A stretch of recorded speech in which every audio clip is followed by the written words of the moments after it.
Bismillahirrahmanirrahim. Assalamu alaikum. This is me Khadija Kamar and you are watching Regal Biology with Khadija. Today the topic of our discussion is phyletic lineage. It means जिस्म कुंडली मालूम करना. In other words, it means शजराए नस्ल. मतलब ये कि एक organism के बाद कौन सा ऑर्गेनिज्म आया, फिर उसके बाद कौन सा आया और फिर उसके बाद कौन सा आया. ये जो पूरी सीरीज है ये जानने की कि कौन कहाँ से आया है, किसके बाद आया है, इसे फाइलेटिक लाइनेज कहते हैं. एग्जाम्पल लेते हैं हम हमारे बिलव्ड प्रॉफिट मोहम्मद सल्लल्लाहु अलैहि वसल्लम के. मोहम्मद बिन अब्दुल्ला बिन अब्दुल मुत्तलिब बिन हाशिम बिन मनाफ बिन, और इस तरह चलते चलते हज़रत इस्माइल अलैहिस्सलाम, हज़रत इब्राहिम अलैहिस्सलाम और फिर हज़रत आदम अलैहिस्सलाम तक जाता है. The same way you people also have phyletic lineage, like your name, your father name, your forefather names, and then their forefather names. Let me explain you phyletic lineage with my example. My name is Khadija.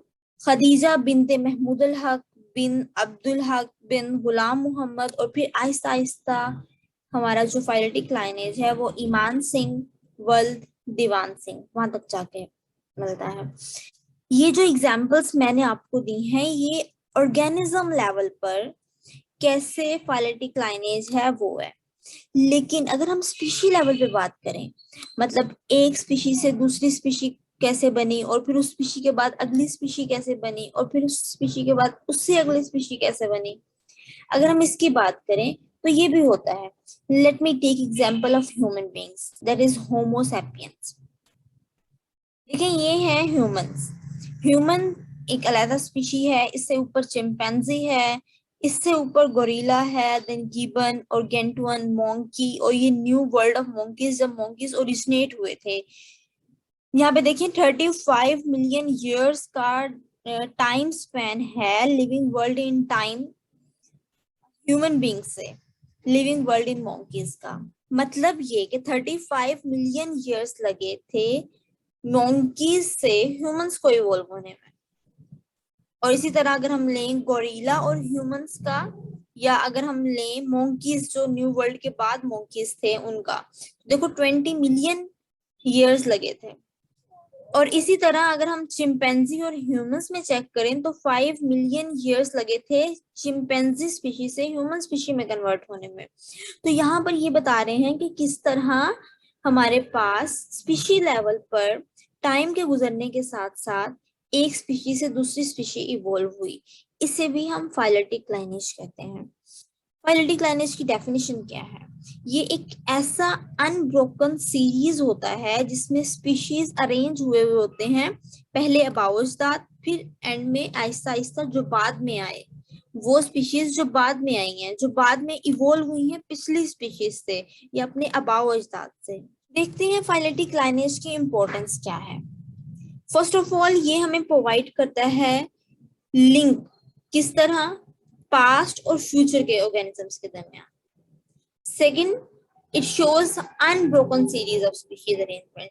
देखो अगर हमें constantly living world और living space in दोनों के बारे में information है तो ही हम फाइलेटिक लाइनेज को स्टडी कर सकते हैं. वो ऑर्गेनिज्म या वो स्पीशी किस टाइम पे इवॉल्व हुई, कहाँ थी और किस एरिया में थी, मतलब इन दोनों के बारे में अगर हमें पता होगा तो हम फाइलेटिक लाइनेज बना सकते हैं. अगर किसी स्पीशी के बारे में हमारे पास फॉसिल्स नहीं है और हम नहीं बता सकते, उन स्पीशीज का फाइलेटिक लाइनेज नहीं बना सकते. अगर हम फाइलेटिक लाइनेज नहीं बना सकते, सीरीज नहीं बना सकते, तो हम उसे कहेंगे कि वो ब्रोकन सीरीज है. फाइलेटिक लाइनेज प्रॉपर नहीं है बल्कि ब्रोकन हुआ है. Next is it also throw light on the evolution of organisms. Next है बायोडाइवर्सिटी. अब बायोडाइवर्सिटी का फाइलेटिक लाइनेज से बहुत डायरेक्ट रिलेशन है. Biodiversity mean, bio mean life और डाइवर्सिटी मीन वैरायटी स्पीशीज की, मतलब लाइफ की वैरायटी. लाइफ की डाइवर्सिटी, उसकी वैरायटी के बारे में हमें तब पता चलता है जब हमें प्रॉपर इंफॉर्मेशन हो कि स्पीशीज जो हैं वो मौजूद हैं और वो किस एरियाज में मौजूद हैं, किस टाइम पे इवॉल्व हुई, कहाँ से किस टाइम तक वो मैक्सिमम मतलब क्वांटिटी में थी, उनकी डाइवर्सिटी और उनकी क्वांटिटी ज्यादा थी, और कब उनकी अमाउंट कम होती गई, कब वो स्पीशी खत्म हो गई, कैसे वो इंडेंजर्ड हुई, इन सब के बारे में। बायोडाइवर्सिटी की बात करें तो एस्टिमेटेड नंबर ऑफ स्पीशीज जो हैं वो 5 to 30 मिलियंस कहा जाता है, जबकि जो हमारे पास आइडेंटिफाई हुई हैं, जिनको हमने अब तक स्टडी किया है, वो जस्ट 2.5 मिलियन है। मतलब इतना ज्यादा हमारा स्पीशीज को डिस्कवर करना रहता है, मतलब इतनी ज्यादा स्पीशीज इस दुनिया में मौजूद है और हमें नहीं पता कि वो कौन है और उनका क्या फायदा है। नेक्स्ट हम ये देखते हैं कि हमारे पास जो 2.5 मिलियन स्पीशीज मौजूद हैं वो कौन कौन सी स्पीशीज हैं।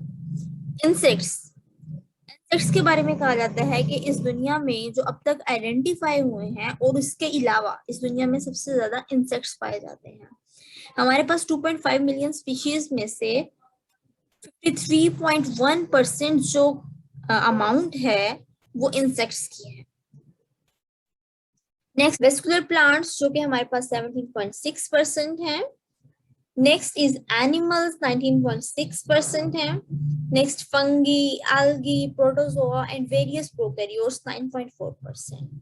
तो यहाँ पे हमें ये बता रहे हैं कि बायोडाइवर्सिटी, स्पीशीज की डाइवर्सिटी, कौन सी स्पीशी आई, उसके बाद कौन सी आई, इसको स्टडी करना, फाइलेटिक लाइनेज, जो कि दोनों बहुत इंपॉर्टेंट है।